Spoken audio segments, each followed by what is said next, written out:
त्याचबरोबर वैमानिक हा निरभ्र आकाशात तयार होत नाही, तर तो ढगाळ वातावरणामध्ये होतो.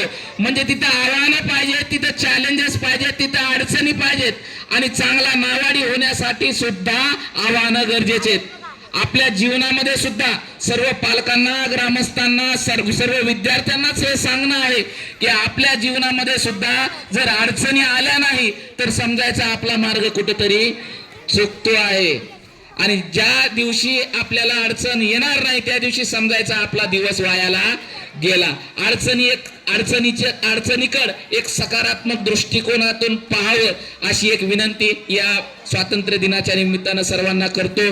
पुनश्च एकदा या आजच्या खूप म्हणजे प्रेरणादायी म्हणजे असा कार्यक्रम मी आजपर्यंत कधी पाहिलेला नाही. प्रभात फेरीपासून या बक्षीस वितरणापर्यंत बहुसंख्य नागरिक या ठिकाणी उपस्थित आहे. पुनश्च एकदा आपणा सर्वांना मी धन्यवाद देतो आणि माझे 2 शब्द थांबवतो.